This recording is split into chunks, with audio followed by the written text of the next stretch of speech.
அகிலமெங்கும் உள்ள அன்பு தமிழ் நேயர்களுக்கு 2024 இனிய புத்தாண்டு நல்வாழ்த்துக்களோட உங்கள் பரம்பரை ஜோதிடர் மனோ பாலாஜியின் அன்பான வணக்கம். இந்த 2024லிங்க மகர ராசி அன்பு நேயர்களுக்கு இந்த வருடம் எந்த அளவுக்கு ஒரு யோகமான பலன்கள் ஏற்பட போகுது அப்படிங்கிறத பற்றி தாங்க இந்த பதிவில் இப்போ நம்ம பார்க்க போகிறோம். முதல்ல பார்க்குறவங்களா இருந்திங்கன்னா சப்ஸ்கிரைப் பண்ணி பெல் பட்டன் அழுத்தி ஆல் ஆப்ஷன் கொடுங்க. இப்போது மகர ராசி நேயர்கள்னால உழைப்பால் உயர்ந்தவங்க, தன்னம்பிக்கையினால் சாதிச்சவங்க, அதாவது எந்த ஒரு விஷயம் எடுத்தாலும் அதில் எந்த கஷ்டம் இருக்குதுன்னு நீங்கள் யோசிக்க மாட்டீங்க. ஒரு வேலையே சொல்கிறேங்க, ஒரு வேலை செஞ்சு முடிக்கணும்னா கண்டிப்பாக நீங்கள் அதை செஞ்சு முடிக்காமல் விட மாட்டீங்க. அடுத்தவங்களை நம்பியும் நீங்கள் இறங்க மாட்டீங்க. உங்களுடைய முயற்சிக்கு தந்த ஒரு பலன்கள் அடையணும் அப்படிங்கிறதுல வச்சு முயற்சி பண்ணுவீங்க. ஆனால் கண்டிப்பாக நீங்கள் அதை சாதனை பண்ணிடுவீங்க. ஏன்னா மகர ராசினாலும் உழைப்பாளிங்க குறிப்பாக. ஆனால் இந்த ராசியில் பிறந்த நீங்கள் கடந்த காலங்கள் சில விதமான துன்பம், பலவிதமான கஷ்டம், எத்தனையோ மாற்றங்கள் சந்திச்சிருப்பீங்க. ஆனால் இந்த 2024 நமக்கு நல்லா இருக்குமா அப்படின்னு எதிர்பார்க்கக்கூடிய ஒரு நிலையில் இருக்கக்கூடிய உங்களுக்கு கண்டிப்பாக ஒரு நல்ல கிரக பலன்களோடு தாங்க இந்த வருடம் பிறக்க போகுது. காரணம் என்னென்னா அதாவது சோபகிருது வருஷம் மார்கழி மாதம் 16ஆம் தேதி திங்கட்கிழமை, அதாவது கன்னி லக்னம் சிம்ம ராசியில் மக நட்சத்திரத்தில் இந்த வருடம் பிறக்க போகுதுங்க. இந்த வருட பலன் கிரக அமைப்புகள் அப்படின்னு வச்சு பார்த்துட்டோம்னாங்க, உங்களுடைய ராசிக்கு ராசிநாதன் உங்களோட 2ஆம் இடத்தில், அதாவது குடும்பஸ்தானத்தில், வாக்குஸ்தானத்தில், தனஸ்தானத்தில் சனி பகவான் ஆட்சியோடு இருக்கிறார். சரிங்களா? 3ஆம் இடத்தில் ராகு பகவான் தகிரிஸ்தானத்தில், சகோதரஸ்தானத்தில், வீரியஸ்தானம் சொல்லக்கூடிய உங்களுடைய ராசிக்கு, அதாவது மீன வீடு, அந்த மீனத்தில் தாங்க ராகு பகவான் இருக்கிறார். அடுத்தது பார்த்துட்டோம்னா குரு பகவான் 4ஆம் இடத்தில் சுகஸ்தானத்தில், தாய்மை ஸ்தானம், அதாவது அம்மா ஸ்தானம், அதே நேரத்தில் சுகம் நிம்மதி எல்லாமே கிடைக்கக்கூடிய ஸ்தானம், அது 4ஆம் இடம்.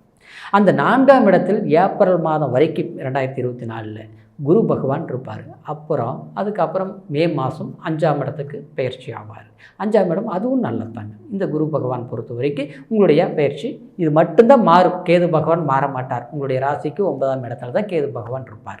இந்த கிரக அமைப்புகள் வச்சு பார்த்துட்டோம்னா நமக்கு சாதகமாக பாதகமாக யோகமா அப்படின்னு பார்த்தா கண்டிப்பாக யோகம்தான். ஏன் இதை சொல்கிறேன் அப்படின்னா, உங்களுக்கு ஒரு விதத்தில் பார்த்தா குரு ஒரு நல்ல நிலையில் இருக்க போகிறாருங்க. இப்போ இருக்கக்கூடிய ஸ்தானம் 4ஆம் இடமும் சுகஸ்தானத்தில் குருக்கு உகந்த இடம்தான். சரிங்களா? இன்னொன்று பார்த்துட்டோம்னா 5ஆம் இடத்துக்கு போகும்போது அந்த 5ஆம் இடம் உங்களுக்கு அதுவும் ஒரு நல்ல ஸ்தானம் தாங்க. காரணம் என்னென்னா, தீராத ஒரு பிரச்சனைகள், ஒரு பூர்வீக சொத்து பிரச்சனைகள், அதாவது குடும்பம் சம்மந்தப்பட்ட குழந்தைங்களுக்கு தேவையான ஒரு கல்வியை கொடுக்கக்கூடிய அளவுக்கு, இல்லை நம்ம படிக்கக்கூடிய மகர ராசியாக இருந்தீங்கன்னா கண்டிப்பாக நீங்கள் இதுக்குள்ளே படிப்பே தடப்பட்டது, படிப்பில் ஒரு ஆர்வம் இல்லாமல் இருக்கிறவங்க கண்டிப்பாக இப்போ நல்ல படிப்பு படிக்கக்கூடிய ஒரு வாய்ப்பை இந்த 2024 ஒரு யோகமாக அமையுங்க. இந்த நிலையை எல்லாம் இருக்கட்டும். ஆனால் கடந்த காலத்தில் இருந்து திரும்பி பார்க்கும்போது எப்படி இருக்குது அப்படின்னு பார்த்துட்டோம்னா கண்டிப்பாக தப்பிச்ச போதும் தான் நீங்கள் இருந்திருப்பீங்க. ஏன்னா நீங்கள் எந்தளவுக்கு உழைப்பாளையோ, எந்தளவுக்கு திறமசாலியோ, ஆனால் அதுக்கு தகுந்த பலன் கிடைச்சதா? கண்டிப்பாக உங்களுக்கு கிடைச்சிருக்கா? இந்த 5 வருட காலம், இந்த 5 வருட காலத்தில் எடுத்துட்டீங்கன்னா நீங்கள் உங்களுடைய பலன் அடுத்தவங்களுக்கு தான் போய் சேர்ந்துருக்கும். சரிங்களா? உங்களுடைய முயற்சி அது அடுத்தவங்களுக்கு பண்ணி முடிப்பாங்க, உங்களால் செஞ்சு முடிக்க முடியாது. இந்த மாதிரி தான் ஆகிருக்கும். குறிப்பாக இடம் மாற்றங்கள், தாவு மாற்றங்கள், அது அரசாங்கத்துறையில் வேலை செய்கிறவங்களுக்கு வேலையை விட்டுட்டு வந்துடலாமான் இருக்கும். எந்த அளவுக்கு நீங்கள் உழைச்சி நல்ல பேர் வாங்கணும்னு கஷ்டப்பட்டு நீங்கள் செஞ்சாலும் அந்த இடத்துல ஒரு பேர் கிடைக்காது, ஒரு புகழ் கிடைக்காது. ஒரு பரவாயில்ல, நமக்கு நம்ம பரவாயில்லன்னு கூட சொல்ல வேண்டாம், ஓரளவுக்கு ஏதாவது கண்டுக்காமல் இருந்தால் கூட பரவாயில்ல, ஆனால் உங்களுக்கு அந்த இடத்துல கெட்ட பேர் வாங்கி கொடுக்குற அளவுக்கு ஆகிருக்கும். உடைய இடமாற்றங்கள் நடக்காது, ஒரு பதவி ப்ரொமோஷன் கிடைக்காது.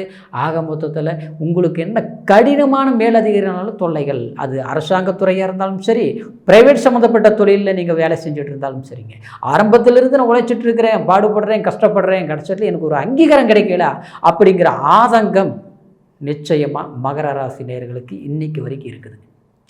அதுவும் இந்த 5 வருஷ காலத்தில் இருந்ததை விட இப்போ பார்த்துட்டோம்னா இந்த 1.5 வருஷத்துலேருந்து ரொம்பவுமே தொல்லையாக இருக்கும், கஷ்டமாக இருக்கும். அது குறிப்பாக இப்போ 2ஆம் இடத்துக்கு சனி போனதுலேருந்து எப்படி இருக்குதுன்னா, இந்த ஒரு 10 மாதத்துல இருந்து பார்த்துட்டோம்னா ரொம்பவுமே நிம்மதி இல்லாமல் வேலையை மாற்றலாமா, வேலையை மாற்றினாலும் நல்லா இருக்குமா அப்படிங்கிற பயம் கொடுக்கும். தன்னம்பிக்கை வராது. முதல்லலாம் நீங்கள் ஒன்று நினச்சிங்கன்னா டக்குன்னு செஞ்சு முடிச்சிருவீங்க. இப்போ செய்யலாமா வேண்டாமா அப்படிங்கிற மாதிரி இருக்கும். புதுவிதமான ஒரு தொழில் மாற்றங்கள் பண்ணலாமா அப்படின்னா கூட தொழில் நல்லாவே போயிட்டு இருந்திருக்கும். பார்த்தோம்னா திடீர்னு பார்த்தா ஏதாவது ஒரு விரயம், திடீர்னு ஒரு கஷ்டம், நல்லா போய் நடந்துகிட்டு இருக்கக்கூடிய விஷயங்கள் எல்லாமே அப்படியே ஏதோ ஒரு லாக் ஆன மாதிரி, ஏதோ ஒரு பிரேக் டவுன் ஆன மாதிரி, அது தடைப்படுற மாதிரி ஆயிருக்குங்க. இது காரணம் என்னென்னா, கடந்த காலத்தில் பார்த்துட்டோம்னா உங்களுக்கு அந்த 4ஆம் இடத்துல ராகு சுகஸ்தானத்தில் அந்த 1.5 வருஷம், இந்த கடந்த காலம் இந்த 1.5 வருஷம் உங்களுக்கு எப்படின்னா, எது செய்தாலும் அதில் ஒரு பிரச்சனைகள் ஆரம்பமாயிடும். அது ஒரு வேலையாக இருந்தாலும் சரி, அப்புறம் இன்றைக்கி நம்ம ஏதோ ஒரு வேலையை போய் முடிச்சுட்டு வரலாம், நீங்கள் போனால் கூட அந்த வேலை பார்த்தோம்னா டக்குன்னு நடக்காது, முடியாது. ஒரு அரசாங்க ஒரு ஆதரவு, ஏதாவது ஒரு லோனோ இல்லையோ ஏதோ ஒரு கையெழுத்து, எதுவாக இருந்தாலும் சின்ன விஷயமா இருக்கட்டும் இல்லை பெரிய விஷயமா இருக்கட்டும், எல்லாத்துக்கும் ஒன்று தாங்க. ஆக மொத்தத்தில் அது 1 மணி நேரத்தில் செய்கிற வேலை அது 9 நாள் ஆனாலும் செய்ய முடியலையே அப்படிங்கிற ஒரு தடைகள் ஏற்பட்டிருக்கும். குறிப்பாக சொல்ல போனோம்னா சொந்த பந்த ரீதியில் கூட பகையை ஏற்படுத்தியிருக்கும். மற்றவங்களுக்காக நீங்கள் விட்டு கொடுத்து போயிருந்தாலும் கடைசியில் அவமானப்படக்கூடிய ஒரு சூழ்நிலைகளும், ஆதரவு இல்லாமல் நாம் எல்லாம் கஷ்டப்பட்டோம், பாடுபட்டோம், எல்லாருக்கும் உதவி பண்ணணும், எல்லாருக்குமே நன்மைகள் செஞ்சோம், குடும்பத்துக்குன்னு உடன் பிறந்த பிறப்புகளாக இருந்தாலும் சரி, மற்றவங்களாக இருந்தாலும் சரி, யாருக்காக இருந்தாலும் சரி, இல்லை ஃப்ரெண்ட்ஷிப் சர்க்கிளாக இருந்தாலும் சரி, யாராவது நம்ம உருவாக்கி நல்லபடியில் அவங்களுக்கு நல்லது பண்ணணும்னு நினச்சி யாருக்கு பண்ணீங்களோ அவங்களாலே உங்களுக்கு பாதகங்கள் ஏற்பட்டிருக்கும். சில பேருக்கு பார்த்தோம்னா நம்பி மோசமாகிறதுங்க, பணம் விரயம். ஐயோ அவங்களை நம்பி எல்லாம் கொடுத்தேன், கடைசியில் பார்த்தா இன்றைக்கி கை விரிச்சிட்டாங்க, பண்ண முடியல, இப்போ நாம் கடன்காரன் ஆகிட்டோம் அப்படிங்கிற ஒரு தனிமையில் தத்தளிக்கக்கூடிய ஒரு சூழ்நிலைகள் மகர ராசி நேயர்களுக்கு கண்டிப்பாக ஏற்பட்டிருக்கும். சரிங்களா? அது மட்டும் இல்லைங்க, குடும்பத்தில் பார்த்தா ஒரு திருமண காரியங்கள் எடுத்துட்டாலும் டக்குன்னு பண்ண முடியாது. சில பேருக்கு இந்த வீடு கட்டலாம்னு நினச்சோம்னா பண்ண முடியாது. எப்படின்னா ஆரம்பித்ததோடு சரி பண்ண முடியல, ஆரம்பித்து கொஞ்ச நாள் போச்சு, அதுக்கப்புறம் பார்த்தா நின்று போச்சு, பண்ண முடியல, செய்ய முடிய மாட்டேங்குது. இதை ஆரம்பித்ததுலேருந்து இது எப்போ முடிப்புன்னே தெரியல, இதுக்கு பின்னால் ஆரம்பித்தவங்களாம் வீட்டு வேலை முடிச்சுட்டாங்க, நம்மளால் முடியல, இப்படி தான் நினச்சிட்ருப்பீங்க. சரிங்களா? இது எல்லாமே சில நேரத்தில் யோசிப்பீங்க, இது எதனால் இப்படி நடக்குது, ஏன் இப்படி நடக்குது, நாம் என்ன யாருக்கும் வஞ்சகம் பண்ணலையே, துரோகம் பண்ணலையே, யாரையும் கஷ்டப்படுத்தலையே, யாரையும் குறைகூட சொல்லலையே, ஏன் இப்படி நடக்குது அப்படின்ட்டுலாம் நீங்கள் யோசிச்சுருப்பீங்க. சரிங்களா? இந்த நிலையில் சோர்ந்து போய் மன வேதனைப்பட்டு நம்ம இனிமேல் எப்போ தான் இறைவன் நம்மளுக்கு கண்ணை திறந்து பார்ப்பார் அப்படின்னு கூட சில நேரத்தில் நம்ம சொல்கிற அளவுக்கு எல்லாமே இருந்திருக்கும். சரிங்களா? அந்த காலகட்டம் எல்லாமே போய் இனிமேல் இந்த ஒரு 2024 கிரக அமைப்புகள் பார்த்துட்டோம்னா உங்களுக்கு ஒரு சாதகமான வாய்ப்பாக தான் இருக்குதுங்க. சரிங்களா? அப்போது ஒரு திருமணம் சார்ந்த தடைப்பட்ட விஷயங்கள் நடக்கும், ஒரு வீடு கட்டி முடிக்கணும் அப்படின்னு நினைக்கக்கூடியவங்க கண்டிப்பாக கட்டி முடிப்பீங்க. சரிங்களா? சில பேர் பார்த்தோம்னா ஒரு இடம் சம்மந்தப்பட்டது எல்லாமே நல்ல விலைக்கு போகக்கூடிய பொருள் தான், நல்ல ஒரு இடமா தான் இருக்கும். ஆனால் வருவாங்க, பார்ப்பாங்க, வேலை படிக்காது, வேலை படிஞ்ச மாதிரி முடிகிற மாதிரி வரும், கடைசி வீட்டில் பார்த்தோம்னா அது தள்ளியே போயிட்டுருக்கும், பண்ண முடியாது. நமக்கு ஒரு பிரச்சனை அவசரமாக இருக்கும், அந்த இது விற்றோம்னா ஏதாவது ஒன்று பண்ணலாமே, ஒன்று புதுசாக ஒன்று வாங்கலாம், இல்லையே இந்த பிரச்சனைகளை முடிச்சுட்டு போகலாம் அப்படின்ட்டு ஏதாவது ஒரு நிர்பந்தத்தில் நீங்கள் எதிர்பார்த்துட்ருப்பீங்க. ஆனால் அந்த விஷயங்கள் பண்ண முடியாமல் தாமதமாகிட்டே இருக்குங்க, தடைகள் ஏற்பட்டுகிட்டே இருக்கும். அந்த மாதிரி விஷயம் எல்லாமே இந்த ஆரம்ப ஸ்டேஜ் இப்போங்க, இந்த ஆரம்ப காலம்ங்கிறது இது ஏப்ரல் மாதமே. சரிங்களா? அந்த சமயத்துக்குள்ளேயே சில விஷயங்கள் உங்களுக்கு ஓஹோன்னு நடக்கக்கூடிய ஒரு அற்புதமான ஒரு வாய்ப்புகள் ஏற்படுத்தக்கூடிய அமைப்புகள் இருக்குதுங்க. முயற்சிகள் கடினமாக்குங்க. சரிங்களா? அதே மாதிரி திருமணம் ஆகி கொஞ்சம் குடும்ப வாழ்க்கையில் பிரச்சனைகள் இருக்கக்கூடியவங்க, சரிங்களா? ஆரம்பம் நல்லா இருந்தது, பார்த்தோம்னா கல்யாணம் பண்ணி சண்டை, சத்துரு, பிரச்சனை, ஏதோ ஒருத்தருக்கு ஒருத்தர் புரிஞ்சிக்க முடிய மாட்டேங்குதுங்க. தேவையில்லாத குழப்பங்கள் வருது, நல்லதே சொன்னாலும் கெட்டதுன்னு வருது அப்படின்னு வருத்தப்படக்கூடிய கண்டிப்பாக மகர ராசி நேயர்களுக்கு உங்களுக்கு நிச்சயமாக நான் சொல்கிறது என்னென்னா, இந்த குடும்பத்தில் இருக்கக்கூடிய பிரச்சனைகள் கண்டிப்பாக இந்த 2024 ஆரம்பத்திலேயே தீரும். வம்பு வழக்குகள் குறையும். நமக்கு அடுத்தவங்களால் ஏற்படுகிற தொல்லைகளிலிருந்து நீங்கள் ரிலீஃப் ஆவீங்க. அதே மாதிரி ஒரு புதுசாக வேலை தேடுறவங்க கண்டிப்பாக வேலை வாய்ப்புகள் ஏற்படக்கூடிய ஒரு தருணமான ஒரு காலகட்டங்கள் கண்டிப்பாக உங்களுக்கு அமையும். ஏன்னா உங்களுடைய ராசிக்கு பொறுத்த வரைக்கும் அதாவது எதுவுமே நீங்கள் தன்னம்பிக்கையினால் சாதிக்கக்கூடியவங்களா இருந்தாலும் இதுக்கு முன்னால் எல்லாமே கைகூட்டி வந்ததுங்க, நெருங்கி வந்தது. ஒன்று அப்படியே கிடைக்கிற மாதிரியே வந்திருக்கும், கடைசியில் பார்த்தா அது பிரச்சனையாக தடைகள் ஏற்பட்டிருக்கும். சரிங்களா? இது எல்லாமே நிமோஷனைகள் ஆகக்கூடிய ஒரு காலகட்டங்களாக இருக்கும். அதே சமயம் சனிக்கிழமை சனி பகவான் வழிபாடு தவறாமல் பண்ணிட்டு வாங்க. ஒரு விதத்தில் உங்களுக்கு 7.5 சனியும் இருக்குதுங்க. சரிங்களா? இந்த சனி நடக்கிறதுனால இப்போ உங்களுக்கு குடும்ப சனியாக நடந்துகிட்ருக்குது. சரிங்களா? இந்த 2024 முழுசு அப்படி தான் இருக்கும். இந்த 7.5 சனிங்கிறது குடும்ப சனி அப்படிங்கிறது 2ஆம் இடத்தில் அதாவது இருக்கும்போது இது சனிக்கிழமை வழிபாடு பண்ணுங்க. ஆஞ்சநாயர் கோயிலுக்கு போயிட்டு வாங்க. ஆஞ்சநாயர் கோயிலுக்கு நெய் தீபம் போடுங்க. எது பக்கத்தில் இருக்கிற அந்த கோயிலுக்கு, ஈஸ்வரன் கோயிலுக்கு போங்க. இதெல்லாமே நீங்கள் பண்ணிட்டு வரும்போது என்னென்னா இந்த சனியின் தாக்கம் குறையும். அதே சமயத்தில் உங்களுக்கு அந்த தனஸ்தானத்தில் உங்களுக்கு ஒரு விதத்தில் ஆட்சியாக இருக்கிறதுனால ஒரு வீடு கட்டுற யோகம், சுப செலவுகள் பண்ணக்கூடிய நேரம், அதே மாதிரி ஒரு திருமணம் சார்ந்த விஷயங்களும் பண்ணக்கூடிய யோகம், குடும்பத்தில் ஏற்பட்ட பிரச்சனைகளும் சரிங்களா தீர வேண்டிய ஒரு அமைப்பு.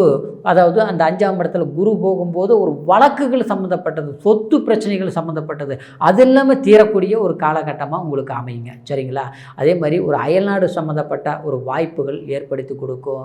இந்த ஒரு நிம்மதிங்கிறது ஏதாவது ஒரு வழியில் நமக்கு இது கிடைச்சது, இது நடந்தது, நன்மை ஏற்பட்டிருக்குது அப்படிங்கிற ஒரு மன நிறைவு கண்டிப்பாக மகர ராசி நேயர்களுக்கு கண்டிப்பாக கிடைக்கும். சரிங்களா? இது நான் இந்த 2024ஆம் வருஷம் பொறுத்த வரைக்கும் இந்த கிரக அமைப்புகள் வச்சு நான் சொன்னதுங்க. சரிங்களா? இந்த அமைப்பு இந்த கிரக நிலவரங்கள்னால உங்களுக்கு இந்த நன்மைகள் ஏற்படும் அப்படிங்கிறது இது கோச்சார பலன். அப்போது இது ராசியை வச்சு சொல்கிறோம் கோச்சார பலன். ஆனால் உங்களுக்கு இது முழுமையாக அப்படியே நடக்குமா அப்படின்னு பார்த்துட்டோம்னா உங்களுடைய லக்னம் ஒன்று இருக்குங்க. சரிங்களா? அது ரொம்ப முக்கியம். அடுத்தது எந்த தசை புத்தி நடக்குது, இந்த ஒவ்வொரு ஸ்தானத்துக்கும் ஒவ்வொரு பலம் இருக்குதுங்க. உங்களுடைய ஜாதகத்தில் சொல்கிறாங்க. உங்களுடைய ஜாதகத்தில் பார்த்தோம்னா பலவிதமான யோகங்கள் இருக்குது, பலவிதமான செல்வாக்கான அதாவது கோட்டீஸ்வர யோகம்லாம் இருக்குது, எத்தனையோ யோகங்கள் இருக்குது. நீச்சபங்க ராஜ யோகம், அதே மாதிரி மாளவிக யோகம், ஒவ்வொரு கிரகத்துக்கும் ஒவ்வொரு யோகங்கள் இருக்குதுங்க. சரிங்களா? அந்த மாதிரி யோகங்கள் எல்லாமே நடந்தால் அதுக்கு தகுந்த மாதிரி முயற்சிகள் எப்படி பண்ணணும், இல்லையா திசை புத்தி கொஞ்சம் மோசமாக இருந்ததுன்னா அது எப்படி எந்த மாதிரி ஒரு தொழில்கள் பண்ணணும், யாரை நம்புறது, எந்த மாதிரி திசையில் வீடு கட்டுறது, எந்த மாதிரி ஒரு முயற்சிகள் நம்ம எடுக்கலாம் அப்படிங்கிறதெல்லாம் உங்களுடைய முழுமையான ஜாதகத்தை பார்த்துட்டு நீங்கள் முயற்சிகள் பண்ணுங்கள். சரிங்களா? கண்டிப்பாக இந்த 2024 நீங்கள் எல்லா வளமும் எல்லா செல்வமும் பெற்று ஒரு பெருமையான வாழ்க்கையாக அமையக்கூடிய அமைப்பாக அமையுங்கிறதுல கண்டிப்பாக நான் உறுதியாக உங்களுக்கு தெரிவிச்சுக்கிறேங்க. அதனால் நீங்கள் உங்களுடைய ஜாதகத்தை எங்கிட்ட பார்க்கணும்னு நினச்சிங்கன்னா கீழே இருக்கிற நம்பருக்கு ஃபோன் பண்ணி உங்களுடைய பிறந்த தேதி, பிறந்த நேரம், பிறந்த ஊர் தெரியப்படுத்தி உங்களுடைய பலனை முழுமையாக தெரிஞ்சுக்கோங்க. சரிங்களா? மீண்டும் அடுத்த பதிவில் சந்திக்கிற வரைக்கும் நன்றி, வணக்கம்.